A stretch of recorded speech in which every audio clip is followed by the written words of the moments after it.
All right, so verse 43 through 47 of chapter 4, Hatha Yoga Pradipika.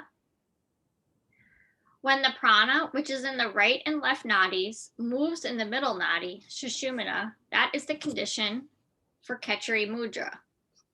The fire of Shakti being swallowed, suppressed, midway between Ida and Pingala, in that Shuna of Sushumna, is in truth the condition for Khechari Mudra.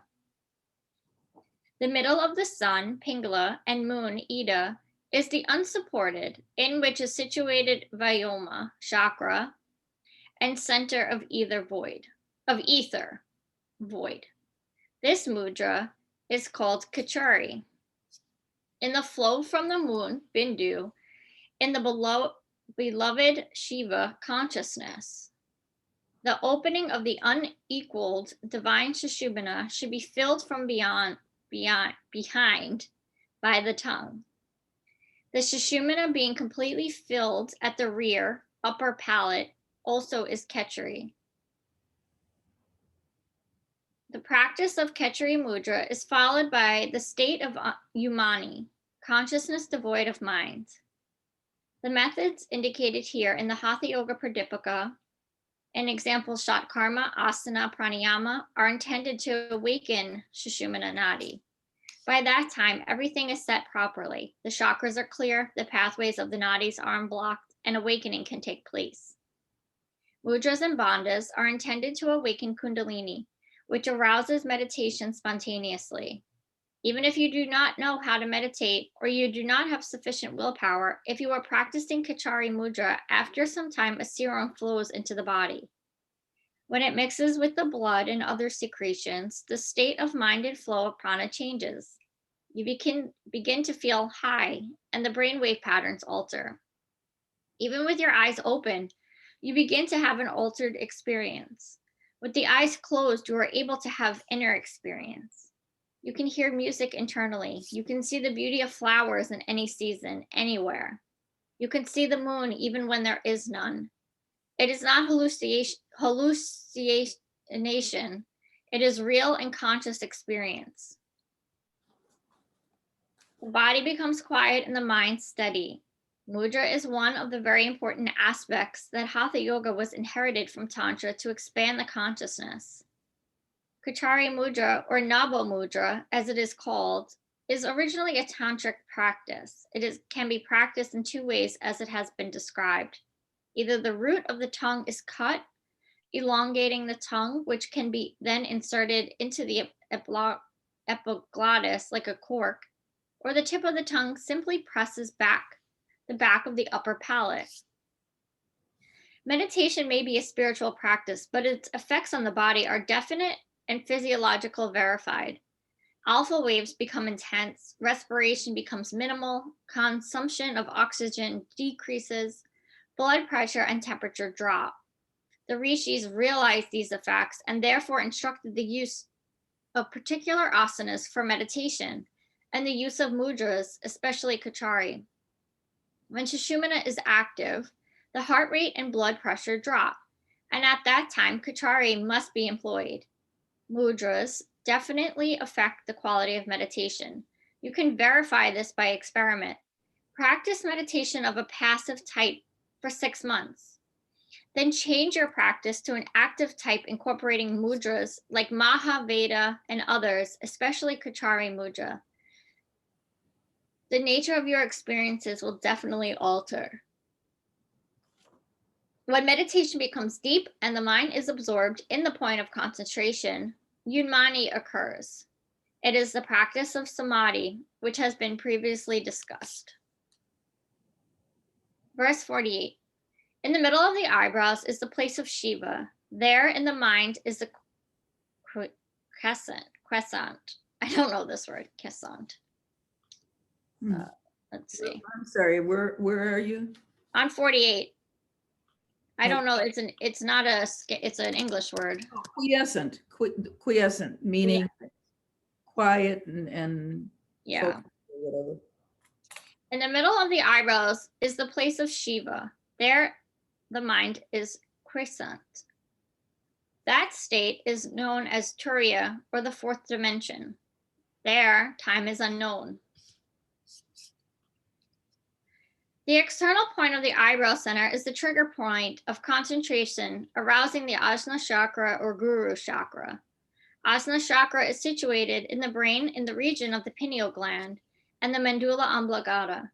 If the chakra is awakened by the Kundalini Shakti, the experience is altogether beyond the scope of the 5 lower elements. It is the center of consciousness. Its bija mantra is Om. It is the terminating point of Ida and Pingala.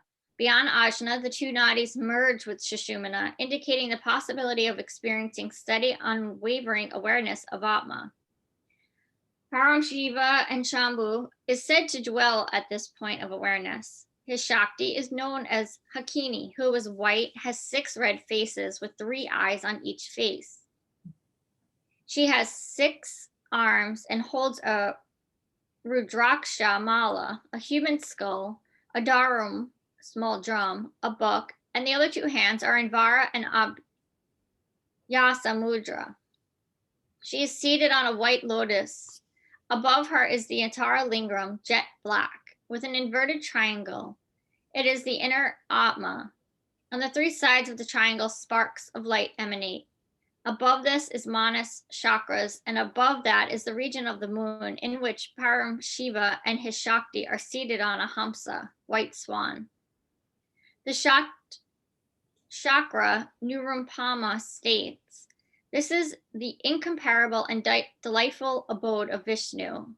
An example, the Ishta Devata. The excellent yogi at the time of death joyfully places his vital breath prana here and enters after death that supreme, eternal, birthless, primeval Deva, the Purusha, who was before 3 worlds and who is known by the Vedanta. The excellent Sadhaka, whose Atma is nothing but a meditation on this lotus, Ajna chakra, is able to quickly enter another's body at will and becomes the most excellent among munis and all-knowing and all-seeing. He becomes the benefactor of all and versed in all of the shastras. He realizes his unity with Brahman and acquires excellent powers. Full of fame and long-lived, he ever becomes the creator, destroyer, and preserver. Brahma, Maheshwara, Vishnu, of the 3 worlds. Ajna chakra has 2 petals. In the left is the full moon and the bija mantra Kasham. In the right, the sun and the bija mantra Ham. In the center of Ruda Granthi of Bindu, Nada, and Shakti, it corresponds to Topalaka. Swami Sivananda states that by concentrating on the center, the karmas of past lives are destroyed, the practitioner becomes a Jivan Mukta and acquires all the 8 cities as well as 32 other minor cities. Ajna means command. From this center, the bodily systems and states of awareness are controlled. It is responsible for intuitive knowledge, and most importantly, it is the residence of Kundalini Shakti after it has reached Shashara chakra. In India, many people wear a red mark at that point of Ajna chakra between the eyebrows. The women wear a single dot, the men a vertical line. It is made of siddhar, containing mercury. This is to help develop higher awareness and waken Ajna chakra. In yoga, there is total emphasis on Ajna chakra. Concentration on the mid-eyebrow center is known as Shambhavi mudra. It can be developed through Trataka. There are also other ways. If you can handle Ajna chakra properly, you can manage the different systems in the body: excretory, respiratory, nervous, coronary system, and brain. You can control and manage them all. This is the precise method of yoga. Of course, asana, pranayama, mudra, bandha, meditation, concentration, and relaxation are practiced, but the most important point is that you must become the master of this command center at the pineal gland. The pineal gland is the guru, the master. The pituitary gland is the disciple. This should be the relationship. As long as this relationship exists, everything is going to be all right with you. When the pineal gland becomes the disciple and the pituitary becomes the guru, Then all kinds of problems beset you. Emotional problems, mental problems, psychic problems, and physical problems, overactive or underactive thyroid, hyperactivity or depression of the adrenals, metabolism and catabolism are all totally out of balance. There's a state of anarchy in the body, mind, and life. It is a generalized state of dis-ease. The doctor makes a diagnosis and prescribes drug after drug, antibiotics, sedatives, tranquilizers, etc. Doctors themselves do not know exactly what they are doing or what is going on because they consider this body to be bone, marrow, blood, and flesh alone. However, in yoga, we consider this body as a manifestation of two energies, awareness and life, mind and prana. To maintain a balance between these two, Ajna chakra should be awakened by concentration. Swat Marama has described the quiescent state of mind as Turiya. Turiya mentioned here means all the expansive and encompassing fourth dimension in which Shakti neither contracts nor expands, but it is in union with Shiva or consciousness. Turiya is Svara or Bindu. In the third dimension, Shakti has expanded and contracted. The Avad Gita states that the absolute is even beyond this fourth dimension, where there are neither the three states of consciousness nor the fourth. There one attains absolute in the self. How is it possible to be bound or free where there is neither virtue nor vice? Khetri should be practiced until yogic sleep occurs. For one who has attained yogic sleep, time becomes non-existent. Yogic sleep or yoga nidra is the state in which conscious mind subsides but awareness remains. Today, yoga nidra has become a specific practice of yoga where one lies in savasana and consciously relaxes the whole body part by part and then concentrates on the natural breath. By this method, the subconscious mind comes to the surface and the conscious mind drops away. In the beginning, the practitioner will find that he falls asleep, but with practice, he will be able to maintain conscious awareness while in the state of sleep. Yoga Nidra is the state where one is consciously aware during the Swapna Avastha or dream state, and deeper still, conscious awareness is preserved during the Sushupti Avastha or deep sleep state. For most people, this is an impossibility. However, with the practice, it is possible to be aware while in the subconscious or dream state. Most people will have experienced the sensation of falling just before they go to sleep. It is a semi-conscious state or the state of awareness as you drift into sleep. Here you are still awake and aware, but the conscious mind has totally relaxed to the point of dissolution. This is the state of Yoga Nidra. Sleep is a biological factor which can be induced physiologically. Sleep is spontaneous pratyahara, in example, sense withdrawal, which occurs with physical and mental relaxation. At this time, there are specific changes in most of the bodily systems with predominance of the parasympathetic nervous system. As one is falling asleep, sense modalities gradually disengage in a systematic order, and awareness is led into the deeper layers of mind. During the descent into sleep, the wakeful ego state slowly disintegrates. In Yoga Nidra, wakefulness is not lost, but only the external influences upon the ego dissolve. In sleep, there is total unawareness of the ego. Scientific researchers have described sleep in 4 distinct stages. In the first stage, there is an altered state of consciousness and relaxation in the body in which alpha brain waves become predominant. Frequency 7.5 to 12 CPS. Alpha waves correspond to relaxation and are produced in states of meditation.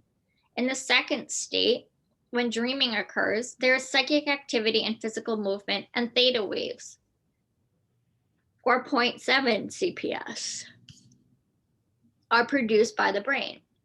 In deep sleep, stages 3 and 4, awareness moves into the unconscious mind, which is characterized by delta waves, 0 to 3.5 CPS. Initially, the state of yoga nidra is dominated by alpha waves, but later on, a yogi can maintain awareness during the experience of delta waves and deep sleep. Therefore, nidra or sleep can be induced biologically, an example by a chemical reaction within the body, which inhibits the brain's central mechanisms, reticular activating system, and cerebral cortex, or physiologically through mental control. Entry into yoga nidra by Khetri is a combination of physiological and psychological induction. However, the use of Khetri alone demands considerable practice in order to induce the yoga nidra state.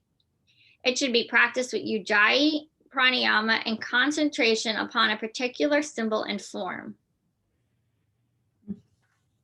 Verse 50, having made the mind unsupported without even a thought, indeed, one is like a pot filled inside out with space, inside and out with space. Unsupported mind is that state of mind which has no influencing samskars or vrittis to disturb it. It becomes a perfect receptacle of the cosmic vibrations and consciousness. Just as you have a bottle and fill it with liquid, and the more you fill it, the less air it contains, so it is with the mind. The more you fill your mind with worldly thoughts, desires, etc., the less pure or cosmic vibrations can penetrate it. Therefore, it is essential to empty the mind of the concept of ego, memory, thought, and counter thought and intellect. Unsupported mind is the state of niralamba or nirbija samadhi. That is a state devoid of the manifestation of Shakti, ego, intellect, memory, etc. It is the state of unmanifest Shakti and consciousness. The Mandukya Upanishad states that just as space confined within jars merges completely on the disintegration of the jars, so do the individual souls, jivas, merge here in this self, Atman. Because of awareness of the jar, mind body, the space, Atman, within is considered different from the space, Atman, without. Once there is realization that the space, Atman, within is the same as the space, Atman, without, and that jar, mind body, cannot create a difference, the space, Atman, becomes the reality. That is the disintegration of the jar, mind body identification. Adi Shankaracharya has further clarified this illusion of individuality in his commentary on the Mandukya Upanishad. Just as the spaces within the jars emerge into being with creation of the jar, or just as the spaces within the jar disappear with disintegration of the jar, similarly, individual souls emerge into being along with the creation of the aggregates of body, and they merge here in this capital S self on the disintegration of those aggregates. I feel like I should pause here for a moment.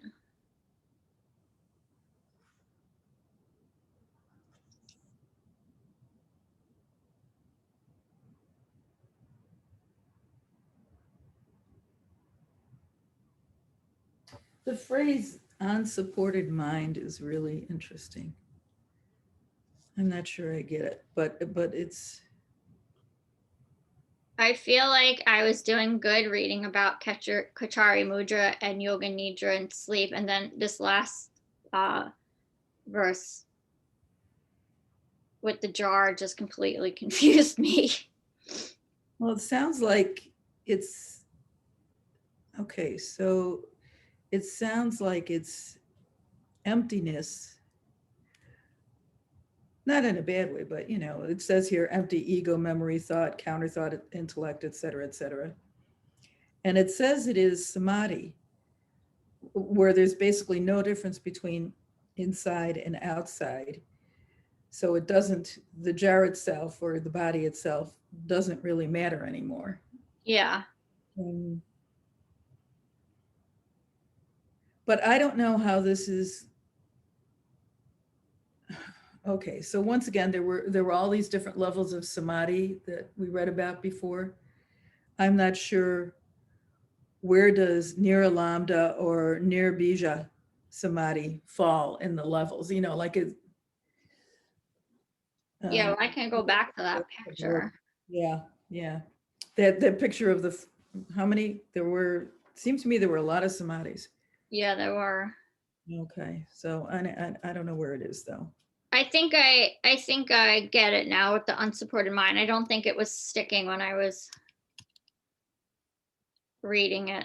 Um, And then yeah, okay, so then in verse 48, which was page 538, which is what, and you just read that also, when it talks about the fourth dimensions, the ajna chakra, et cetera, et cetera.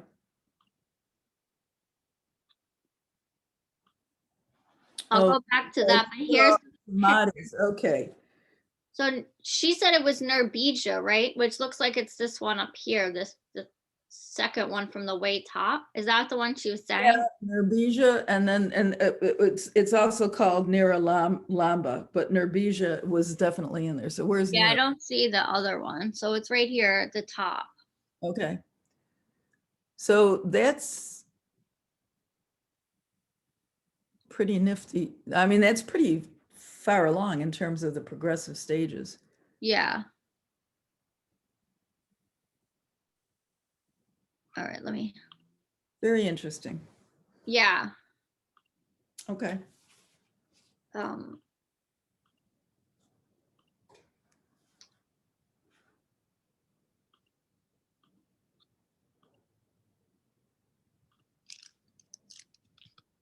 yeah, the dimension thing is a little confusing to me too. It's like it's hard.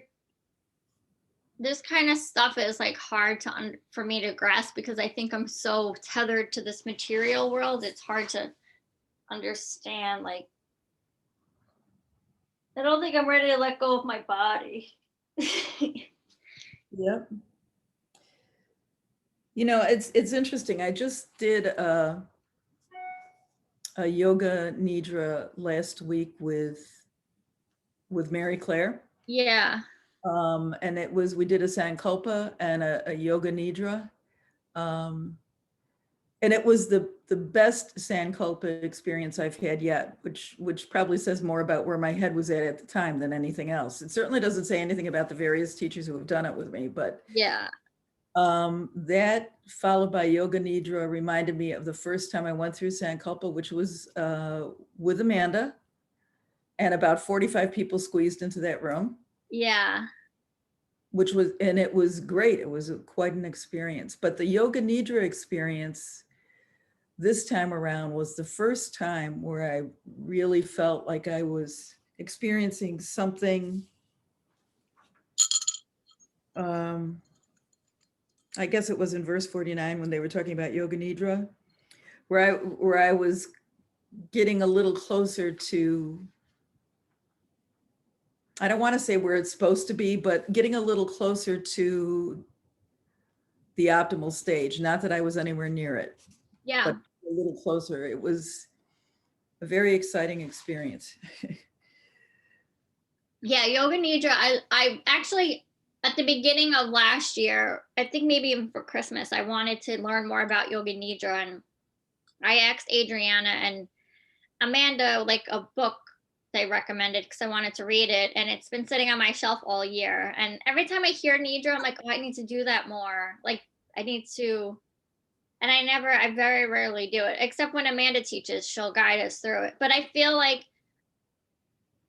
I want to, and I love that. I already asked her if she's going to do that intention setting workshop she does in January, because I feel like I agree with what you just said. I am in a place, and I've done it 3 years in a row, and I feel like I can take those 3 years and sort of just like tie it up and like consult. Like I feel like I'm in a really good place to redo my intention setting.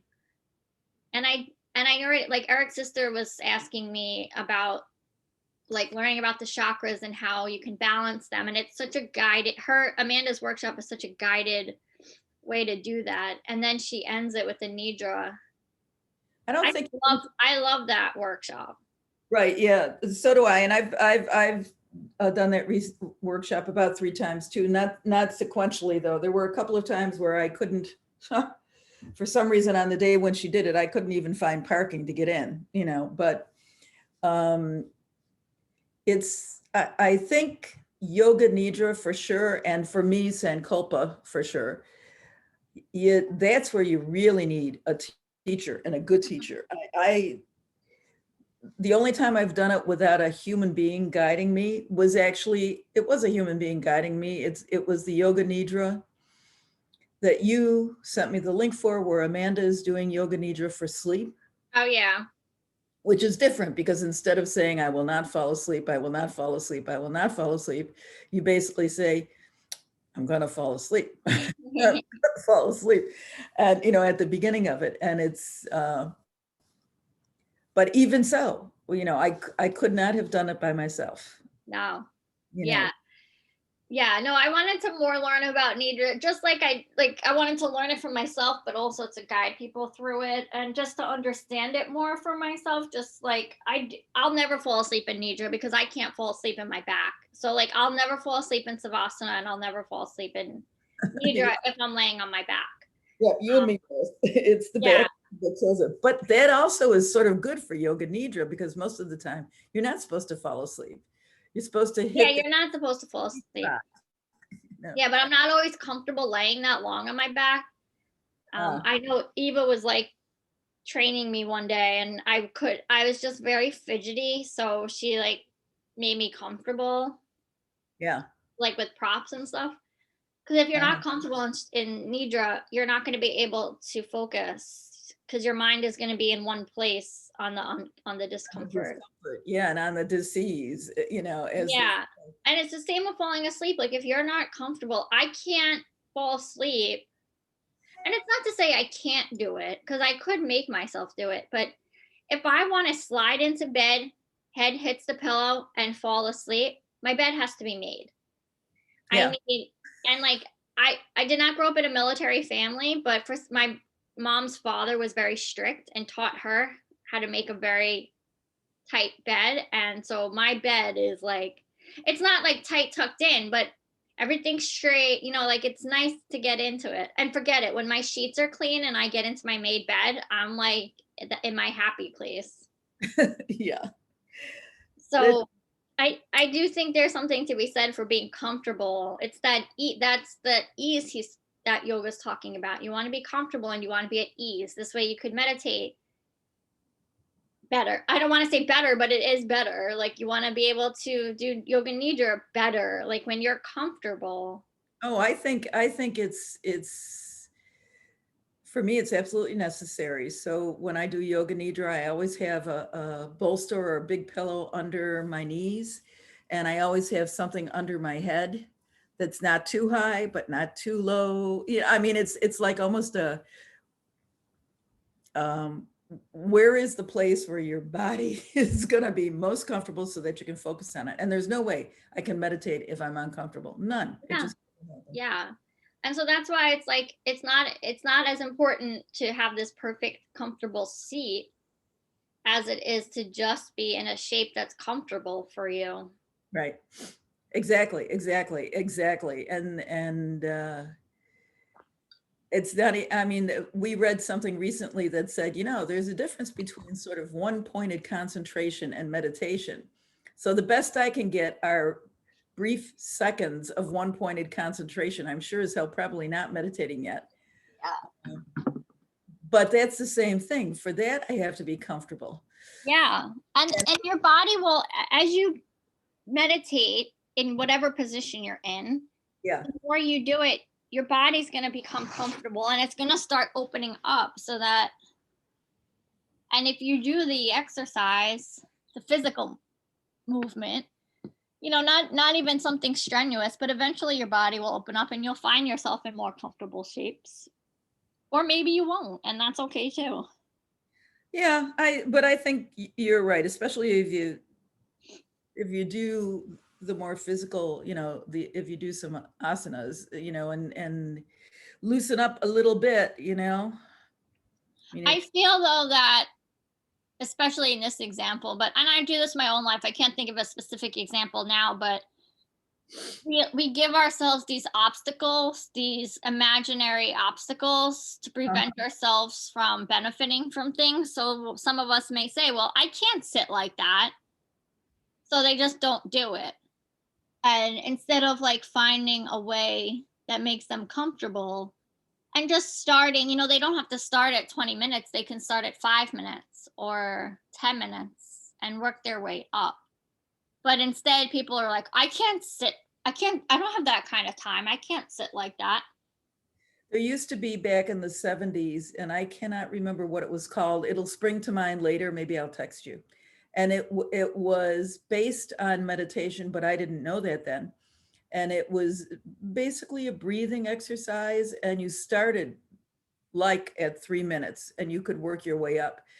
And I remember the first time that I did it, it was so hard to do 3 minutes. Yeah. It was, and it was, but it was a good thing. It wasn't a bad thing. So, and of course, since Thursday, I have not done any meditation. I thought about it a few times. I But did, I did, and I had a rather interesting experience.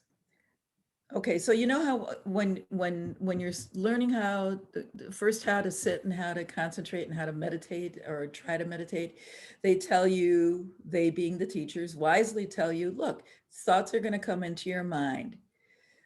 Don't beat yourself up, just sort of let them go past, just don't engage with them, don't start thinking about it. And if you find that you do think about it, just say, oh, okay, bye now, but thoughts will pass by your mind. Well, I thought I understood that after, years of off and on practice and after doing this with you guys, etc. And I'm sitting there and I'm meditating on Christmas morning, and all of a sudden I realized, oh, now I know what that is. All this time. And I sort of feel like, but you should have got that the first month, but here it is. And I sort of laughed at myself. I actually had a pretty good time Friday morning. oh, that's good. It was not one point focus at all. There were all sorts of things flying through my head, but I was able to sit back, and I know I have done this before, but for the first time, I felt like I understood it at a different level, maybe because of all the stuff we've been reading, etc. But I was able to sit back and just say, well, there goes another one, which Yeah, is, I think it's like, I know for me it's not about clearing my mind, but it's this practice of aparigraha, non-attachment, like not attaching yourself to your thoughts. And yeah. I should have meditated because my anxiety was super high the last few days. But Well, I you know think, what? Here we are now. yeah, yeah, no, I know. And it's good. It's good for me. It was good for me to like let it flow through me. And I'm here now. And I don't beat myself up over it. It's fine. That's good. And it's also, there's something about the contrast between the way you feel when you don't do it and the way you feel when you do give it the old college try Yeah. that makes it even more important and relevant. So, Yeah. anyway, Well, and I guess there was for me, it was something to be said for when I would catch myself and like I should just go meditate and just taking a few calming breaths on my couch and closing my eyes and not finding sleep, but just finding calmness amidst my anxiety and letting myself feel the anxiety, but also letting myself wash it away in a healthy way. yeah, And not having to get up and come in this room and find my block and set the timer in this very formal meditative way that I could just bring it to my couch and do it. So it wasn't like I wasn't meditating the way I would have it in this square box, but I was fully in the present and I wasn't letting my anxiety control my day. I was in the moment. I was present. I was aware of what was going on. And so like that that's I think that's what we're trying to practice here so that we can do it here yeah, for 20 minutes so that we can bring it to our day and we can catch ourselves. Even if it's 1 minute and we're like, like I acknowledge the anxiety's there and Yeah. I'm going to be kind to myself, but I'm not going to let it control my day. And that shift was like really powerful for me, especially like through the holidays. I had a nice long weekend with Eric and um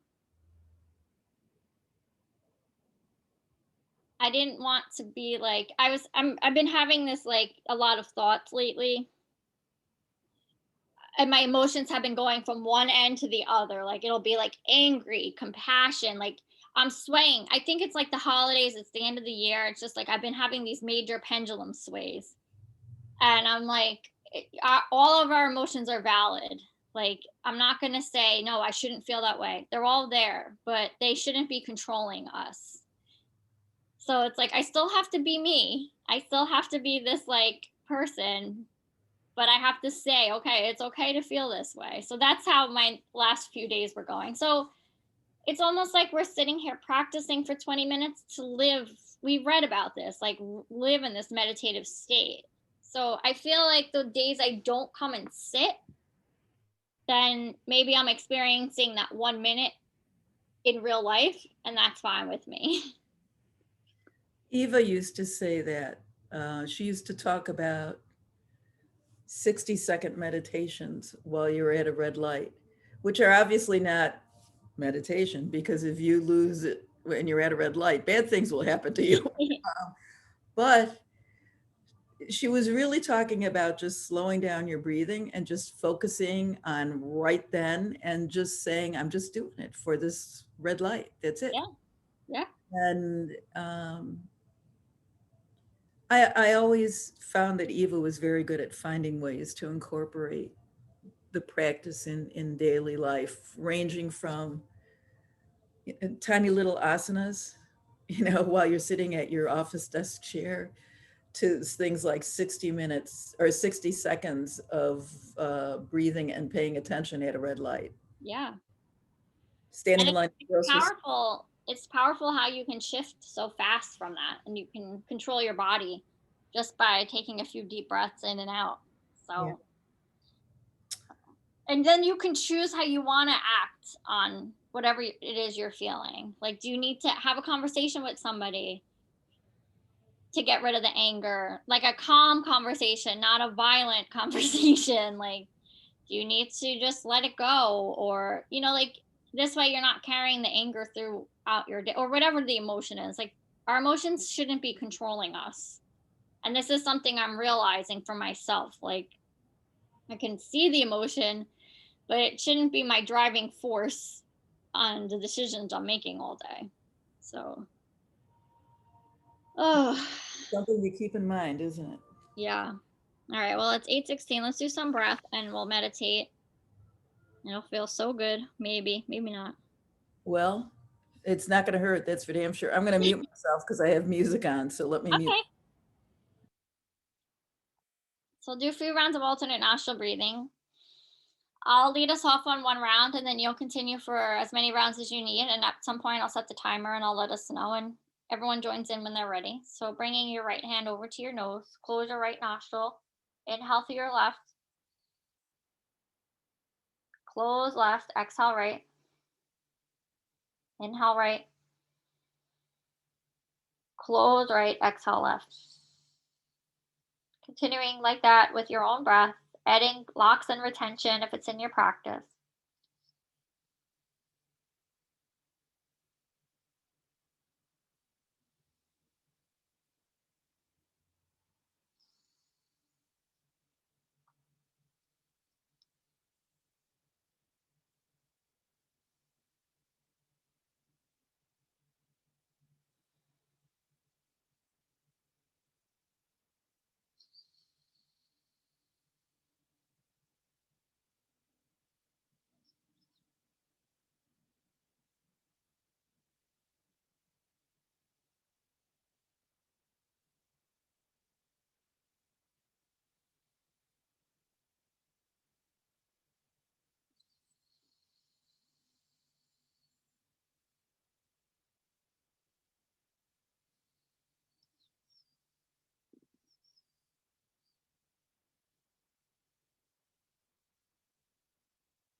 I'm going to set the timer. You join us when you're ready.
Bringing hands to your heart. Namaste.